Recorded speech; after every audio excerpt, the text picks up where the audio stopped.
also those who were so sparsely covered with earth that the dogs dragged them forth and devoured many bodies throughout the city. There was no one who wept for any death, for all awaited death, and no medicine or any other defence availed. Dutura estimated that 3/4 of the population of the city and suburbs of Siena died, about 80,000 people in just 5 months. Society collapsed. And those that survived were like persons distraught and almost without feeling, and many walls and other things were abandoned, and all the mines of silver and gold and copper that existed in Sienese territory were abandoned, as is seen. For in the countryside many more people died, many lands and villages were abandoned, and no one remained there.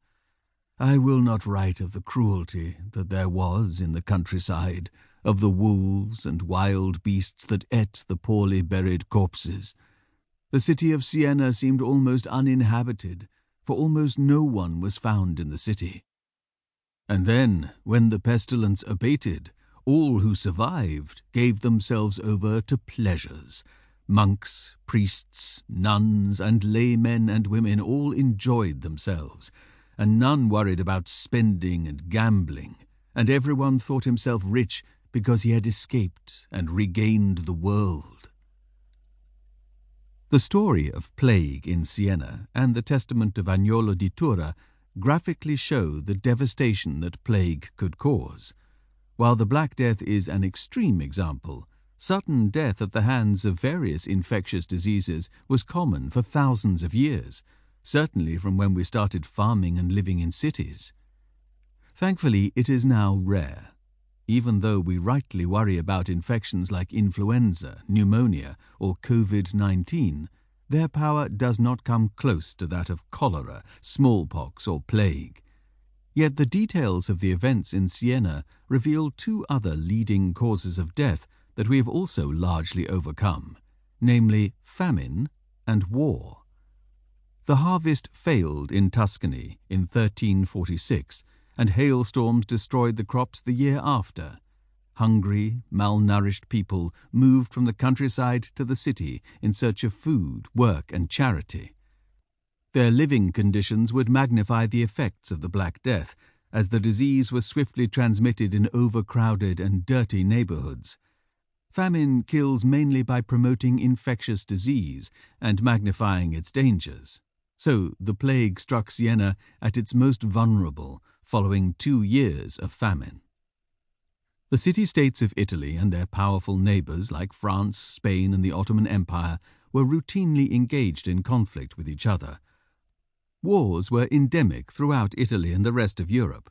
Rather than using their own citizens as soldiers, Italian wars were typically fought by mercenaries who engaged in sieges, fed themselves by looting, and deliberately destroyed crops, livestock, and buildings in enemy territory, reducing peasants to destitution and famine. Armies made use of plague, waiting for the disease to ravage a city before sending in an occupying force.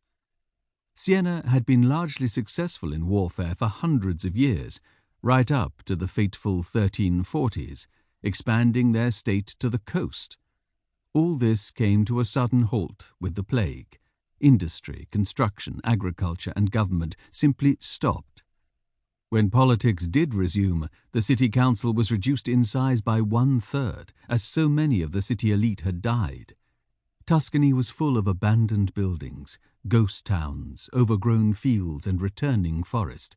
The oligarchy that had ruled Siena for 68 years was overthrown in 1355, leading to a century of unstable governments and revolutions.